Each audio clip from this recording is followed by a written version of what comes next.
Olá, muito bem-vindos ao nosso webinar. Meu nome é Luísa Sanches, eu sou supervisora médica aqui na Unidade Central do Seconce e hoje abordaremos um tema muito importante e que durante a pandemia se tornou mais relevante, que é a nossa saúde mental. Com todo o isolamento social e as incertezas que a pandemia nos trouxe, é inevitável que haja o aparecimento desses sintomas de ansiedade, de depressão. Para falar um pouquinho mais sobre isso, hoje o nosso parceiro Gimpass nos trouxe a terapeuta e facilitadora do desenvolvimento humano, Suzy Brito. Bem-vinda, Suzy. Olá, obrigada. Vamos falar hoje sobre saúde mental no pós-pandemia. Ainda surge aquela dúvida, será que a gente já pode chamar de pós-pandemia? Eu acredito que sim. Nós não vencemos o vírus, mas aquele momento mais tenso, né, mais pesado, já passou. Okay? Me apresento aqui, já fui apresentada por ela como terapeuta, sim, sou terapeuta, psicanalista, consteladora familiar. Minha primeira formação lá, muitos anos atrás, foi administração de empresas. Eu trabalhei durante muito tempo nessa área, trabalhei em empresas, assim, a maior parte do tempo com gestão de pessoas.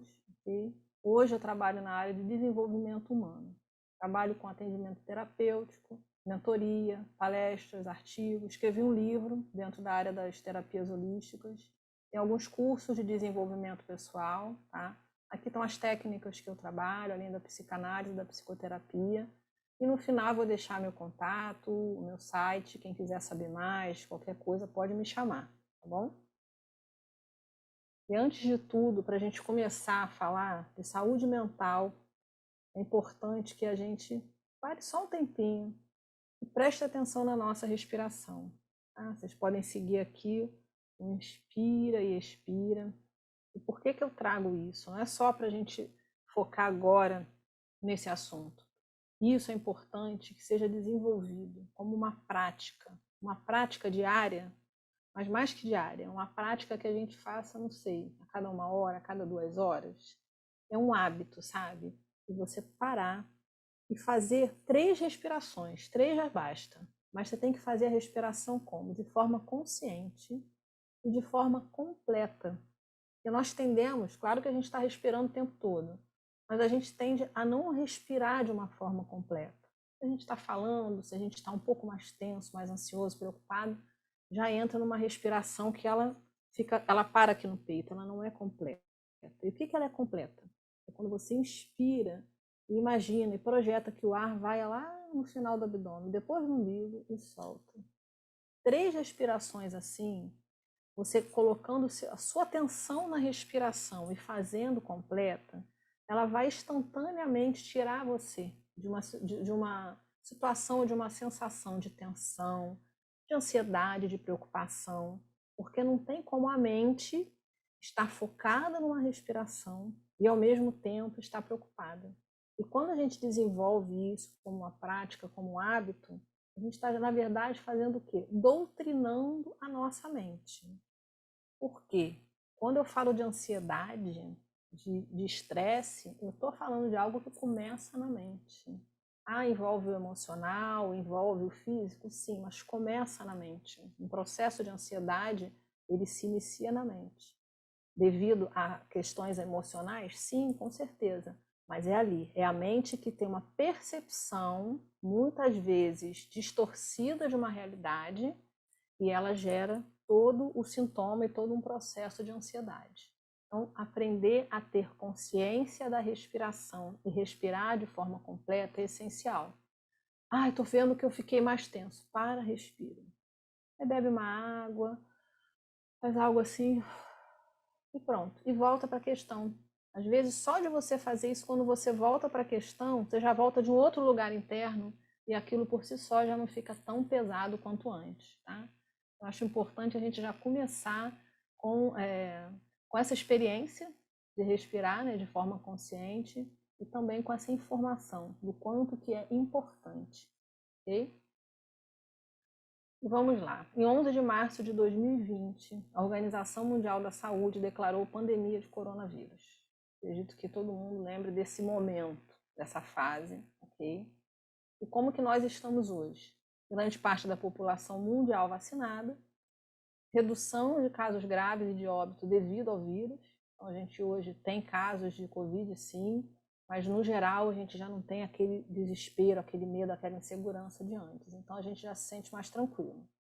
Mas vivemos ainda, com certeza, momentos de insegurança, porque não temos tantas certezas quanto gostaríamos, mas muito também é resultante desse período de isolamento, de medos e de mudanças. Okay?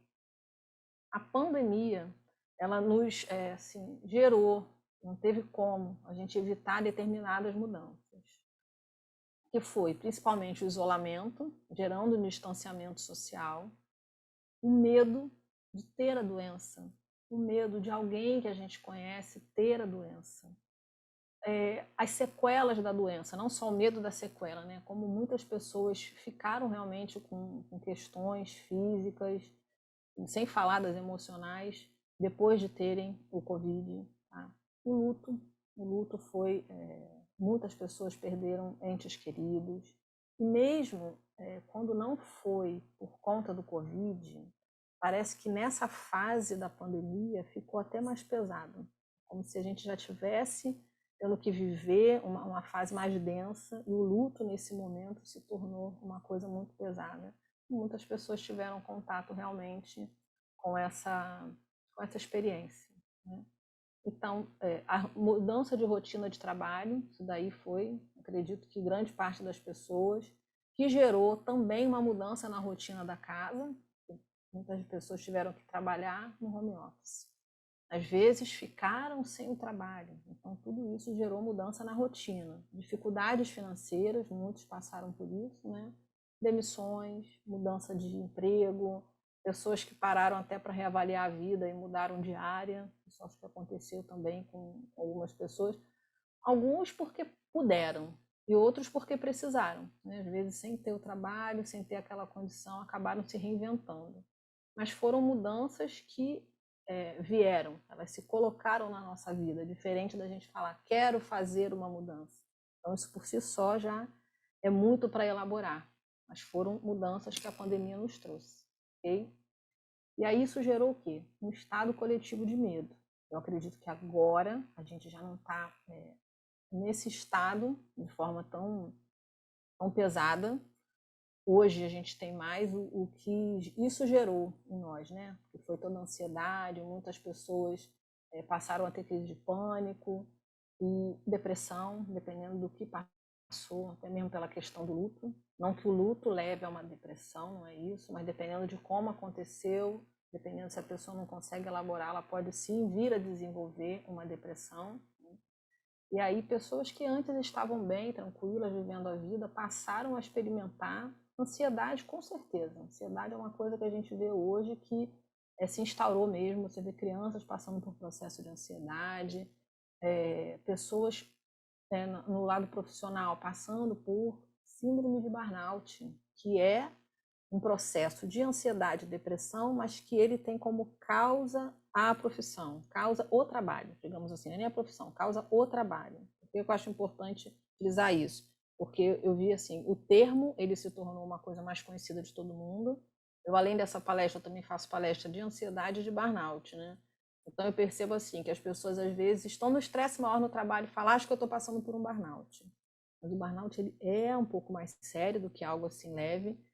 E o burnout, a origem é profissional. Porque, assim, às vezes a gente, poxa, estou num momento, eu não estou aguentando o estresse do trabalho. Só que, na verdade, a pessoa não está aguentando porque ela está vivendo um momento de estresse, ou no relacionamento, ou em casa, junto com o estresse, às vezes, financeiro.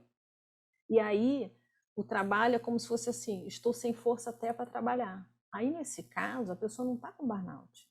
A pessoa está passando por um processo, tem que tratar, tem que olhar, mas não é burnout, porque a causa, a fonte daquele desequilíbrio não está vindo do trabalho. A fonte está vindo de outras áreas da vida também. A pessoa, a gente é um só, então não importa se está vindo daqui ali, a gente está percebendo, vivendo aquele desequilíbrio, a gente vai tratar. Mas eu acho importante a gente entender, né? O que a gente realmente está vivendo. Não para rotular, mas até para que a gente possa buscar uma ajuda, uma orientação melhor, tá bom? E aí é isso, muitas pessoas tiveram que se reinventar, tiveram que mudar a forma de trabalhar, mudar a forma de viver em casa, passaram a ter convivências com pessoas, às vezes, da família, mas que não tinha antes. Vamos supor, um filho que morava com os pais, mas passava o dia todo, sei lá, trabalhando, estudando. Ele passou a ter uma convivência que não tinha antes. Às vezes o casal com o filho. O casal trabalhava o homem, trabalhava a mulher, o filho, os filhos na creche, na escola. De repente está todo mundo em casa. É um desafio. Não necessariamente tem a ver com falta de amor, né? Nada disso. Simplesmente é um desafio você passar a ter uma convivência de um jeito que não se tinha antes, né? Cada um ter que lidar com as suas angústias, ter que lidar com a angústia do outro. Então, muitas famílias aí se fortaleceram, mas outras tiveram uma dificuldade maior. De qualquer forma, foi um impacto para a população no sentido geral. Né? E aí o isolamento social, falando especificamente do impacto do isolamento social na nossa vida, porque isso foi uma coisa que também grande parte teve que experimentar ali, pelo menos em algum momento. Mesmo quem teve que voltar a trabalhar, no auge da pandemia, ainda assim teve que voltar a trabalhar, mas em algum momento teve que experimentar esse isolamento, ok? É o medo do desconhecido, a gente passa a viver algo que a gente nunca tinha vivido antes, a gente até, quando estuda história, sabe que já teve pandemia e tudo, mas fica uma coisa só no imaginário, diferente de viver na pele, né? Um sentimento de solidão, sensação de abandono, né? Carência afetiva, conflito nos relacionamentos pessoais, como eu falei, né? Relacionamento tanto amoroso quanto familiar, nas amizades. Muitas pessoas passaram por situações de divórcio, de separação, do caminho profissional, né? Qual caminho eu vou fazer agora? Será que eu tenho condição de continuar onde eu estava? Dependendo de com que a pessoa trabalhava, ela precisou simplesmente mudar, se abrir para outra coisa, mesmo que não fosse aquela escolha que ela faria numa situação normal. E a necessidade de encarar emoções camufladas.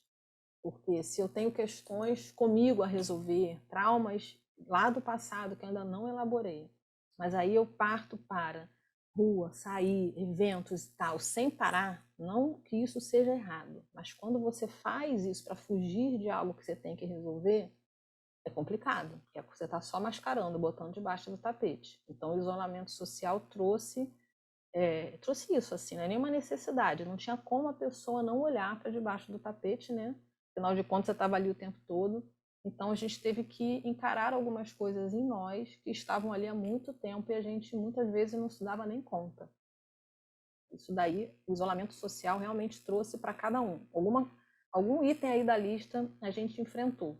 Não necessariamente não soubemos lidar, muita gente soube lidar e hoje está bem. Mas a gente sabe que, no geral, não foi bem assim. Okay? O luto, como eu falei, muitas pessoas passaram por uma situação de luto. O luto em si, aqui que eu falo, é um processo de reorganização emocional, mental, físico e espiritual, que ocorre ao vivermos uma experiência de desligamento, perda ou ruptura, seja por morte, separação, até mesmo por demissão. Como nesse processo aí houve, além das mortes, que claro, quando a gente fala em luto remete direto a essas perdas, né? A gente chama de perda, cada um dá um nome, também dependendo do tipo de separação e da demissão, o processo de luto ele é vivido, mesmo que não seja a morte de uma pessoa, ela é a morte do relacionamento, a morte do relacionamento que eu tinha diariamente com aqueles colegas de trabalho. Então, tudo isso a gente tem que conseguir lidar, conseguir elaborar. Muitas pessoas às vezes tiveram que lidar com isso sozinhos, né? E elaborar o luto requer tempo, momento de recolhimento, reflexão e acolhimento. E, muitas vezes, a busca de uma ajuda profissional. Nem sempre é fácil lidar com isso. Eu passei pelo falecimento do meu pai. Não foi de Covid, mas foi na época da pandemia. E realmente, assim, eu, lógico, como terapeuta, tenho uma abertura grande para receber ajuda de terapia, porque já faz parte da minha vida. Mas ali, aquele primeiro mês, eu preferi não olhar para isso dessa forma. Né? Eu olhei eu comigo, mas depois eu fui buscar ajuda. Porque é muito para a gente elaborar. Não é fácil realmente. Okay? E aí, falando em elaborar, como que eu trago aqui, né, algumas informações e dicas de como que elabora as experiências desse período como um todo, esse período de pandemia, que foi de muita insegurança. Independente, mesmo quem conseguiu se reinventar, tem gente que fala, nossa, já atendi muitas pessoas que falam, me sinto até culpada, mas esse momento foi bom para mim. Então, a pessoa ela conseguiu fazer a mudança, mas dentro de um processo de se olhar, dentro de um processo da insegurança, e depois vem até a culpa, como se fosse assim, poxa, tanta gente sofreu e eu consegui melhorar. Mas faz parte também, né? A gente poder ter a chance de aproveitar aquele momento de crise para melhorar. Não é só uma frase bonita. Às vezes é possível, às vezes não é, naquele instante, mas em algum momento requer a gente olhar para aquele momento de dor e sofrimento, acessar o que aquilo tem para a gente de consciência, de crescimento, o que, que a gente pôde desenvolver, o que estava disponível ali para a gente crescer. E trabalhar mais de liberar aquele trauma, ou se liberar daquele trauma. Okay? E aí, muitas vezes, a terapia, com certeza, ela ajuda muito nisso. Então, o que, que a gente pode fazer? Né? Mesmo a gente com a gente, digamos assim. Olhar para as mudanças e aprendizados, porque isso faz parte do processo de aceitação, que é essencial para a saúde mental e emocional. Ah, poxa, eu achei que estava bem no relacionamento, mas de repente a outra pessoa falou assim, não quero mais. Eu tive que passar por isso nesse momento que eu não podia, sei lá, sair para um bar com os amigos e tudo mais. Ok. E aí fica como se fosse um peso maior, né, do que se isso fosse em outro momento, como se já não fosse difícil lidar com separação. Mas quando eu começo a olhar e perceber, mas o que que eu pude, assim, entender e aprender sobre mim mesma que antes eu não tinha, ou com essa separação eu não tinha, o que que essa relação me trouxe de bom, apesar de toda a dor do final. Quando eu começo a olhar dessa forma, eu consigo trabalhar melhor a aceitação. A aceitação até no direito que o outro tem de ficar ou não ficar, assim como nós também temos. A questão do luto, trabalhar a aceitação, né, de que a vida é impermanente. Porque é um desafio o tempo inteiro. É um desafio. A gente sabe, todo mundo sabe que a única certeza da vida é a morte, digamos assim. Mas uma coisa é esse saber que fica, né, parece que fica no ar. Outra coisa é viver isso. É uma experiência também a gente se abrindo para aceitar, para olhar, sabe? Olhar para a morte não no sentido mórbido, mas no sentido de ok, isso é real. Eu preciso aceitar que essa é uma verdade dessa vida, independente aqui, de religião, de crença, de filosofia. Mas eu acho que a vida continua, não importa. Eu também tenho as minhas crenças, tenho o meu caminho, né, espiritual. Porém, a gente sabe que a vida do jeito que era, aquela convivência do jeito que era, ela acabou. O outro está em outro lugar. Cada um entende de uma forma, mas aquela convivência física acabou. Então a gente tem que olhar para isso e trabalhar essa aceitação. E só quando eu aceito que as coisas foram como foram, eu consigo acessar, né, essa consciência, né, essa consciência, esse aprendizado, para ter força para seguir adiante. Né? Aceitar que controlar o futuro é uma ideia ilusória, porque muitas pessoas entraram num processo de ansiedade absurda quando viveram a pandemia, porque ficou na cara, assim, estampado de que não há um controle. A gente não tem como controlar. Lógico que a gente vai fazer projeto, que a gente vai imaginar coisas boas para a nossa vida, que a gente vai sonhar e vai trabalhar para isso. Porém, é importante a gente lembrar que real é só o agora. Não é, vou largar tudo e vou para a praia. Não estou dizendo isso. Mas a gente viver, né? Quando eu falei lá no começo de respirar, é isso. Quando eu paro e respiro de forma consciente, eu venho para o agora.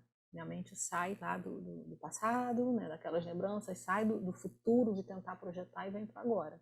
Porque a gente fica tentando, de certa forma, controlar. A ansiedade, ela é um processo de medo, né? Eu começo a olhar para as possibilidades futuras, imaginar pior, então a pior possibilidade, a mente ela vai ficando mesmo pessimista, ela fica buscando as piores possibilidades.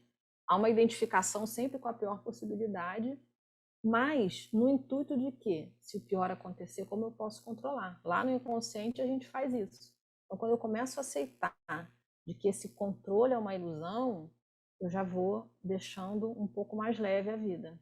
Uma coisa é eu sentir uma ansiedadezinha e parar e olhar. Ok, estou um pouco ansiosa aqui, o que isso está me trazendo de informação?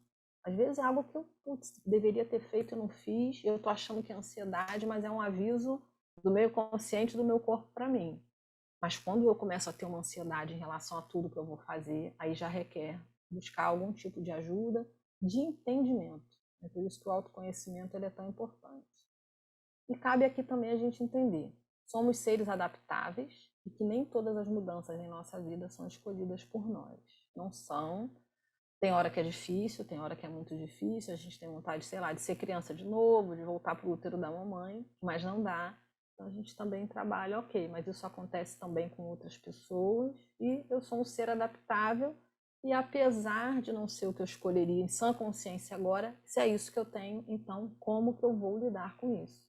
Né? Compreender que as coisas não serão como antes. Muitas pessoas, não vejo a hora de ser como antes. Claro que a gente muitas vezes está falando do tipo poder uma festa, poder abraçar e tudo. Nesse sentido, com certeza que há uma busca de ser como antes. Mas nós não somos mais como éramos lá antes da pandemia. Não tem como. Passar por tudo isso, viver tudo isso, dizer que hoje eu sou igual, não tem.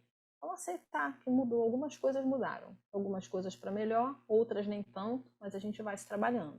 Que a impressão que dá muitas vezes é que as pessoas elas estão sempre bem. Mas é claro, a gente não vai postar uma foto quando a gente não está bem, quando a gente está descabelada, triste e tudo mais. A gente posta quando a gente está vivendo uma coisa legal.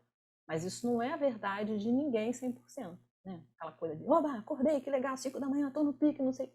Gente, para mim, 5 da manhã, se eu não estiver sonhando, é super estranho. Trabalhei uma época que eu tinha que acordar às 5, era difícil para mim. Então não é algo que eu vou falar, a pessoa feliz é a pessoa que acorda às 5 da manhã animada? Não, eu não sou feliz acordando às 5 da manhã. Então eu sou feliz acordando por volta de 7h30, 8 horas. Então para mim isso é felicidade. Então, eu sei que eu tenho o direito de não estar bem se não for de um jeito que eu já sei que é o legal para mim. E eu respeito isso em mim. E pedir ajuda, né? Pedir ajuda é essencial. Acreditar que é possível ser feliz. E aqui também não é uma frase feita tipo, acreditar que é possível ser feliz, vou postar isso. É no sentido de que a partir do momento que eu acredito que eu posso ser feliz, que eu acredito que eu posso viver de forma mais leve, mesmo que eu esteja passando por uma dificuldade, por uma ansiedade, esteja vivendo uma depressão, um burnout, mas eu sei que existe um caminho e que eu posso ficar bem. Porque quando você não acredita que é possível, você se fecha. Se fecha, não busca ajuda. E eu vejo muito isso, eu também já passei por isso, tá? Eu tive crise de pânico há uns 10 ou 12 anos atrás, fiz todo um tratamento. Por isso até que hoje em dia eu faço palestra sobre ansiedade, sobre burnout, sobre saúde mental. Eu sei o que eu vivi, como que é difícil, como que é surreal. Na verdade é meio que surreal. E assim, você acreditar que é possível você ficar bem, faz com que você se abra para receber essa ajuda. Muitas pessoas falam assim, não adianta. Eu sei que para fulano funcionou, para o outro funcionou, mas para mim não adianta. Se você alimenta essa crença de que para mim não adianta, você não se abre para as possibilidades que existem de ajuda. Okay? E aí mais dicas, né, de equilíbrio, de bem-estar para o seu dia a dia e para a vida. Buscar informação somente de fonte segura, isso é essencial, mas eu acho que assim vale frisar. Eu acredito aqui que vocês já tenham essa prática, mas eu acho muito bom. Eu atendo pessoas que às vezes começam, até senhoras, né, que ainda, como se fosse assim, ainda estão na pandemia. Mesmo que as coisas tenham mudado, não, eu não saio de casa, eu tenho medo que meus filhos saiam, netos e tudo. Não conseguiu sair desse processo, por isso até estão fazendo terapia agora. E aí, de repente, estão em grupos e começam a receber informação. Não, mas ela está voltando isso, voltando aquilo. Entra no processo de acessar tudo que é informação e isso fica muito pesado. Então, sempre chegou uma informação, vai buscar em outros lugares para ter certeza de que aquilo é real. Respeite seus limites emocionais e se acolha, mas é se acolha mesmo, porque é muito natural, muito normal, assim, a pessoa sentiu, né, acessou, está numa experiência que ela considera, né, já determinou que é uma experiência negativa, não quer olhar para aquilo. Mas é justamente o contrário. A gente precisa olhar. Não é alimentar, não é, ai, vem mais disso, não é isso. Mas de repente, ai, nossa, hoje eu estou experimentando uma tristeza enorme. Aí, antes de falar, sai para lá a tristeza, olha, respira, de onde que está vindo isso? Que tristeza é essa? Às vezes é uma lembrança de alguém, às vezes até um sonho. Aí pode ser algo que quando você olha e tem clareza, aquilo naturalmente já vai. Mas às vezes já é um sinalzinho de que tem algo em você que não está legal. Que se você vai falando, sai para lá, daqui a pouco aquilo vem de uma maneira muito forte. E assim que as pessoas acabam muitas vezes tendo crise de pânico. Eu mesma foi assim. Ah, não é nada, ah, não é nada, até o dia que veio que veio. Aí eu percebi que muito do que eu sentia antes já era um sinalzinho de que não estava legal, ok? Crie uma rotina o mais saudável possível, considerando o equilíbrio do corpo, da mente e das emoções. Ou seja, se movimente, faça algum tipo de meditação, de conexão com você. Não estou falando de ter uma hora disponível para meditar. A não ser que você sinta isso em você e isso ressoe e te faça bem, ótimo. Mas 5 minutinhos para começar o dia, que você pare. E antes de ir para o mundo, você entra em contato com você, faz a respiração, a música que você gosta, que te faça bem. Aquilo ali já é ótimo. Aquilo ali você já está, se conectando e tomando consciência do seu corpo, se conectando com a sua mente, com as suas emoções, está se centrando, sabe? Então, isso já é o começo, com certeza. Crie formas de se organizar. Por quê? Muito da ansiedade, às vezes, é uma desorganização. É, tipo assim, a gente tem uma caixa e nessa caixa tem todas as coisas que eu preciso fazer no dia, na semana, no mesmo ano. E aí, como não está organizado, eu começo tô aqui fazendo isso, pensando no que eu vou fazer depois, pensando no mês que vem. E aí isso daí gera uma ansiedade danada. E muitas vezes uma organização, uma lista, um cronograma já vai ajudar. A mente adora uma listinha, um cronograma. E aí você tem que lembrar assim, a mente é sua e não o contrário. Você não é da mente, a mente é sua. Né? Nós somos, quem nós somos? Somos aquele que percebemos que temos uma mente, que temos um corpo, percebemos a emoção, então, nós somos algo que está além disso. Então, se está além disso, quem doutrina quem? É a mente que me doutrina? Eu sou pensada? Ou eu vou doutrinar a mente? Vou doutrinar meus pensamentos? Não é o controle, como eu falei. Ah, não posso sentir isso, sentir aquilo. Não. É se colocar no seu lugar mesmo de isso tudo faz parte desse universo que eu sou, digamos assim. Então eu posso começar a organizar. A ansiedade, todo esse desequilíbrio começa na mente? Ok, então eu vou começar agora a dar um foco para minha mente. Então eu vou criar uma forma que para mim funcione de organização. Eu dou aqui algumas ideias, mas cada um tem um jeito de organizar. Mas aí a mente já... Aí quando a mente começa a enlouquecer, você fala, ok, tipo, eu estou aqui fazendo a palestra. Aí se a minha mente já for para o que eu tenho que fazer amanhã, eu volto para ela e digo, mas agora eu estou na palestra. Então ela sossega o facho e volta para agora. Senão a gente começa a pensar nas outras coisas que tem para fazer e aí isso daí vai gerando uma confusão mental, vai gerando ansiedade. Tem gente que fala, eu acho que eu estou com algum problema, estou perdendo a memória, estou esquecendo as coisas. Não é. Às vezes é ansiedade porque está pensando em tudo que tem para fazer e não consegue estar totalmente atento no aqui e agora. Ok? O que é legal? Mostrar para a mente o que é prioridade, o que é essencial a cada momento. Né? Praticar meditação, já falei, e olha, existe uma forma de meditar que você vai se identificar. Você pode ter meditação ativa, ter meditação parada, meditação da atenção plena, que é o mindfulness, que é o mais estudado hoje em dia, o mais fácil de você praticar. Pelo Gympass, vocês têm acesso à plataforma do Guia da Alma. E se eu não me engano, além do Reiki, vocês também têm acesso à meditação, que já está incluído no pacote de vocês. Não sei dizer se é uma vez por mês, se é uma vez por semana, aí depende de cada um. Mas o Reiki, a meditação, eu não atendo com meditação no Gympass, mas eu atendo com o Reiki. Acho que vale a pena experimentar. Sejam cientistas. Às vezes você vai fazer uma sessão e fala, nossa, isso aqui me deixou muito mais centrado, me sinto mais equilibrado, com mais clareza. Então eu posso praticar mais disso. Ok. Mas ache uma forma de você estar com você, ok? Como eu falei, 5 minutos é melhor do que nada. E 5 minutos, às vezes, é o que vai bastar para você.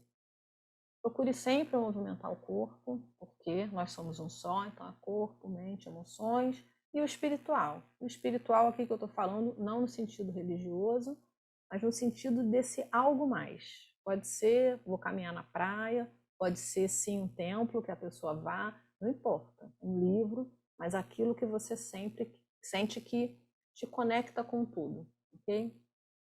Então, movimentar o corpo é essencial. Se alimentar com consciência, não estou falando de dieta, não estou falando de emagrecer, de engordar, porém, a gente ter consciência de que a alimentação ela serve para nutrir o nosso corpo, ok?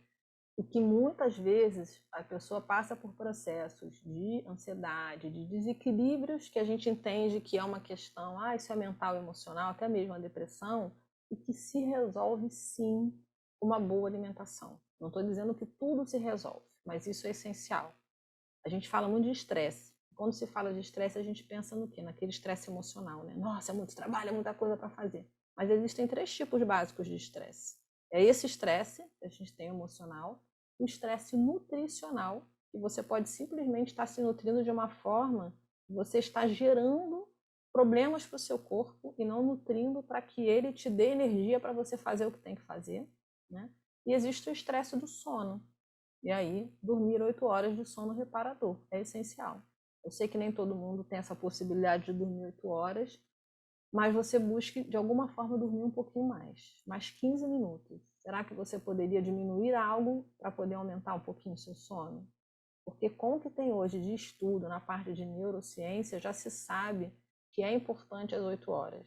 Teve uma época que se falava que não precisa, bastam ter tantos ciclos que a pessoa já está bem, mas hoje já se sabe. E para que todas as funções do nosso corpo, que tem que funcionar de noite, o que em nós que renova e não renova enquanto dorme, eu não sei de cor, eu assisto palestra, eu entendo, mas não a ponto aqui de replicar. Acho que é essencial que sejam essas 8 horas. E bem dormidas, né? Não adianta também, às vezes, a gente ficar 8 horas na cama, mas não está conseguindo aprofundar no sono. Mas hoje em dia tem muito estudo, muita coisa sobre a higiene do sono. Acho que vale a pena, sabe? Dedicar um tempo para garantir que você vai dormir bem, que você vai se alimentar bem. Adoro doce, ok, mas procure também comer o que vai nutrir o corpo.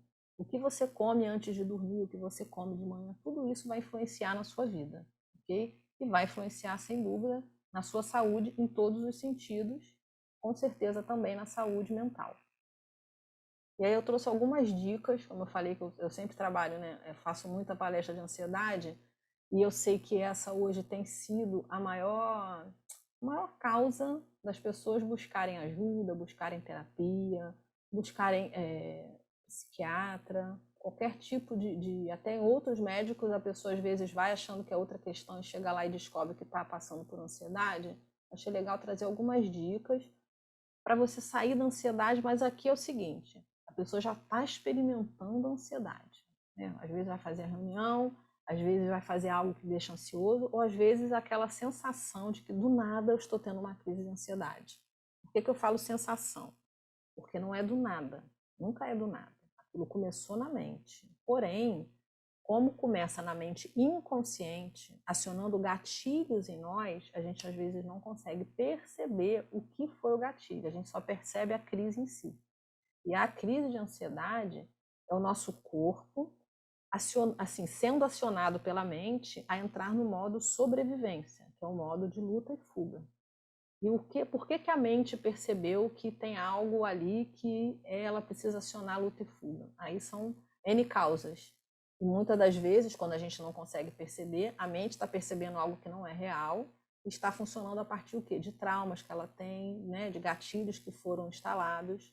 Mas se você passar ou tiver perto de alguém que esteja passando por uma crise de ansiedade, primeira coisa, respiração. Se você para e respira de forma completa, já muda o foco da sua mente. Ela já vai sair daquilo e vem para o agora. É como se você estivesse dizendo assim, mente, está tudo bem, está tudo tão bem que eu agora consigo parar e respirar, né? E você diz para a ansiedade, isso aqui você pode fazer com qualquer sentimento, tá? Pode ficar. Por que pode ficar? Porque a nossa tendência é gerar uma resistência maior, ou seja, estou sentindo algo que eu considero negativo, eu quero que aquilo saia, que aquilo pare, né? Qualquer tipo de desconforto, desequilíbrio, de dor. E aí eu faço o quê? Resisto. No que eu resisto, eu aumento aquela ansiedade. E aí, quando você pensa conscientemente, pode ficar, é como se você desse permissão para ela te trazer a informação que ela precisa trazer, ou você simplesmente está saindo da resistência. E vou te falar que, para mim, na maior parte das vezes, quando eu me percebo ficando ansiosa, e muitas vezes na hora H eu não sei o que é, logo depois eu percebo. Eu respiro, ok, pode ficar. Eu já saio daquele processo que estava indo desagradável e já vou voltando para o meu centro. E aí aquilo vai começando a me dar uma clareza. Bebe água, come alguma coisa, porque isso aqui é a mensagem que você manda para o teu cérebro e para a tua mente. Estou segura, ó, estou bebendo água, estou comendo água. Então ele vai sair do processo de luta e fuga e vai voltando, né? Foca a sua atenção em alguma lembrança que te faça bem. E aqui são várias dicas, por quê? Cada um se identifica mais com uma delas. E assim, como eu falo, seja cientista. Pode ser que para você funcione uma coisa, para o outro funcione outra, tá bom? Então aqui eu coloco o que no geral funciona para as pessoas, mas você vai ver o que se identifica mais. Então pode ser que tem momentos, se não for, é uma ansiedade forte, mas você consegue ir para uma lembrança e aquilo já vai, geralmente a mente ela não tem tanta certeza se aquilo está acontecendo, já aconteceu, e isso já vai te dando um bem-estar. Tem gente que gosta de conversar com alguém. Eu, particularmente, preciso ficar calada. Na hora que se vier ansiedade, eu fico calada, eu não falo. Porque eu, primeiro, preciso lidar com aquilo internamente, para depois falar. Mas tem pessoas que não, que precisam falar com o outro, conversar com o outro.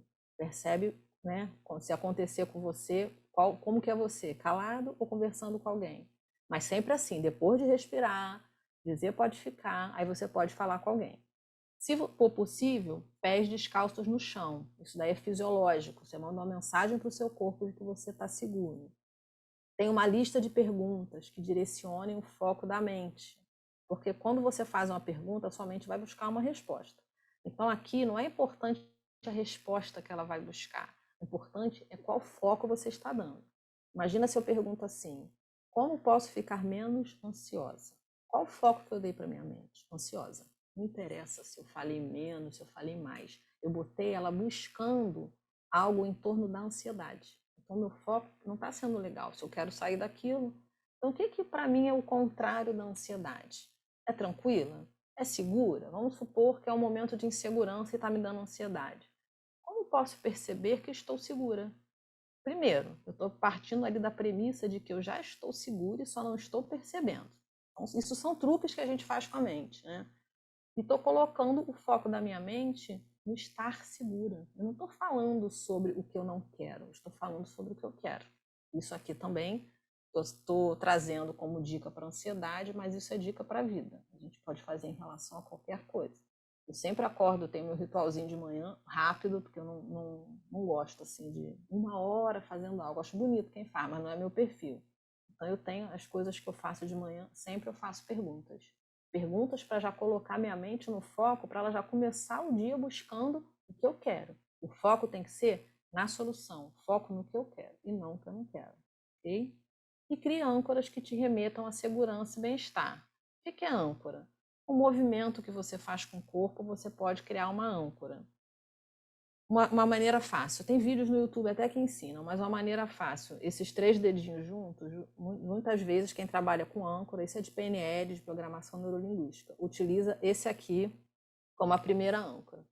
Você faz uma respiração tranquila, vai para uma lembrança, vamos supor, eu acho que eu estou muito inseguro, então quero trabalhar me sentir seguro. Vai para uma lembrança assim, de um momento que você se sentiu super, hiper, mega segura. Nossa, aqui eu me senti, sei lá, uma prova que eu tirei 10, uma apresentação de um trabalho que todo mundo aplaudiu, não importa. Você vai para aquele momento. Quando você chegar no auge daquela emoção boa, você faz um movimento, no caso aqui, esses 3 dedinhos juntos.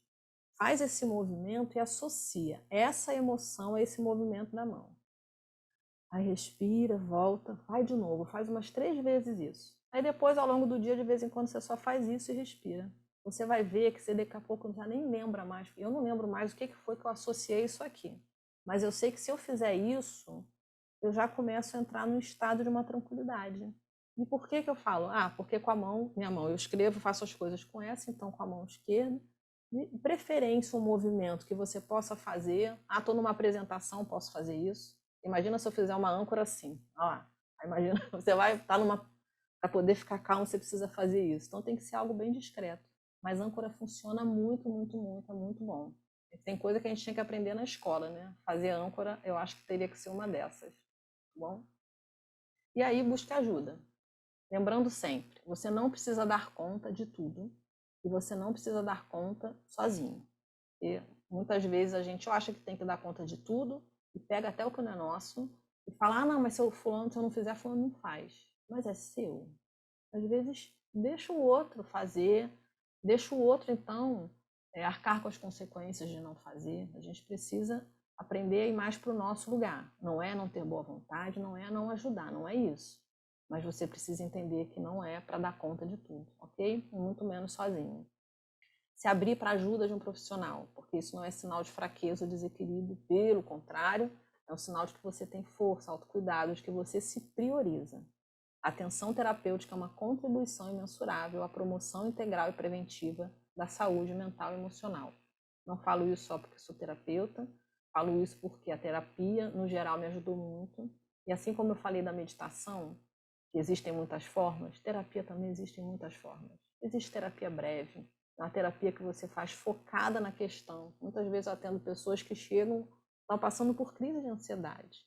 Não são pessoas, às vezes, que estão afim ou querem fazer terapia para desenvolver um autoconhecimento maior, de ficar 2, 3 anos. Então, a gente trabalha, de preferência sessão semanal, né, para poder realmente ter o costume de se olhar, mas terapia breve, o quê? 3 meses de terapia focado numa questão. E no final de 3 meses, a pessoa com certeza já resolveu, já entendeu, já elaborou muita, muita coisa. Então, você vai percebendo, assim, vai se abrindo para ajuda, e você com certeza vai achar um tipo de terapia que tem a ver com você. E não só uma questão de se identificar ou não com o terapeuta, e sim também com a forma que ele trabalha. Isso daí é essencial para você, ok? E aí precisamos falar sobre a nossa saúde mental, sobre a nossa saúde emocional. Esse é um assunto que precisa ser normalizado e não a doença. Às vezes a gente faz graça, né, com tô ansiosa, não sei o que, acho que eu tô com toque. É uma maneira de brincar, mas enquanto que uma pessoa que de repente brinca com isso, se sente de fato à vontade para falar, eu estou passando por uma dificuldade agora. E sentir que aquilo é recebido e não criticado. Né? Outro dia eu li uma frase que eu achei muito pesada, mas tem uma verdade ali. Depressão só é doença depois que a pessoa comete um suicídio. Eu achei pesado, mas de certa forma tem vezes que só se percebe que realmente a pessoa não estava bem quando ela já chega num ato limite, sabe? Então eu acho que a gente não precisa. É uma questão de ir mudando a nossa mentalidade e se abrindo para falar mais sobre isso. Saber que há espaço para expressar o que se sente. Saber que se tem o direito de não estar bem. E de que há um lugar para acolhimento e tratamento. Vai permitir que você se abra para esse caminho de cura e de equilíbrio. Okay? Assim, se você sabe e você acredita que pode melhorar, vai passar. Mas não vai passar porque o tempo passou. Vai passar porque você se permitiu se cuidar e receber uma ajuda. Ok? Esse é um espaço que deve existir em casa, fundamental, né? Na família, na roda de amigos, no ambiente de trabalho, né? Ou seja, na sociedade como um todo. Eu vejo que aqui, se eu estou fazendo essa palestra, é porque aqui esse espaço está sendo criado, se é que já não existia antes, e isso daí é fundamental, principalmente nesse momento. Eu vejo tantas e tantas pessoas passando por sufoco mesmo, passando por situações que às vezes não sabem como se expressar. E numa ajuda, num tratamento, às vezes numa consulta, a pessoa já sai ali se sentindo tão bem, se sentindo tão melhor. Mas é isso, a gente precisa criar esse espaço dentro da gente. Esse espaço a gente cria se liberando do julgamento. Né? Ao invés de julgar o outro, a gente simplesmente acolhe. Ok? Então é isso. Agradeço a presença de vocês. Espero ter contribuído de alguma forma, que seja para a gente refletir sobre o assunto, pensar, às vezes lembrar de alguém que precisa de ajuda e a gente de alguma forma pode ajudar. Aqui está o meu perfil, ok? Tanto do Guia da Alma quanto o meu, no meu site. E eu também deixo disponível, e se quiser também depois, Luísa, eu posso, Luísa, Denise, enviar por e-mail para distribuir para quem quiser, um e-book, Vencendo a Ansiedade. Por que eu deixei esse e-book disponível? Porque ele tem as dicas, que vão muito além dessas que eu apresentei só no slide, servem tanto para quem tem o processo de ansiedade ou para quem convive com alguém. Explico também um pouco do que é ansiedade, por que a gente experimenta isso. E assim, tem contribuído muito com as pessoas, né? Porque, no geral, a gente começa, né, o desequilíbrio a gente começa a perceber quando tem uma ansiedade. Mas é isso. Estou aqui agora disponível, se alguém quiser fazer comentário, quiser fazer alguma pergunta. Muito obrigado, excelente, momento muito rico para nós. Muito obrigada mesmo. A gente tem uma pergunta aqui do Rodrigo Martinez. Ele pergunta se a falta de sono ou sono leve pós-pandemia pode ter relação com a ansiedade. Não, total. Com certeza. É que nem aquela coisa, né? O que nasceu primeiro, o ovo ou a galinha? Porque a falta de sono causa ansiedade, a ansiedade dá problema no sono. Cada um é um, a gente teria que ver. Mas tem relação. Tem que perceber isso. Quando a pessoa dorme pouco, ela começa, isso dá muita alteração, que eu falei, os processos, né, do nosso corpo que precisam se refazer enquanto a gente dorme, eles não se completam, nem tudo, e aí nem tudo que tem que metabolizar, digamos assim, consegue. E isso daí pode gerar ansiedade. Mas também tem o oposto. A pessoa, quando ela está num processo de ansiedade, ou tem dificuldade para dormir, ou assim, dorme, mas tem aquela coisa de no meio da noite acorda, tem um sono muito de sente que tá, sabe, entra no sono, daqui a pouco volta. É um relacionamento direto. E eu indico assim, buscar mais informação e ajuda em relação à higiene do sono e o que pode ser feito para melhorar esse sono. Tá ok. Muito obrigada, agradeço a participação de todos e até mais.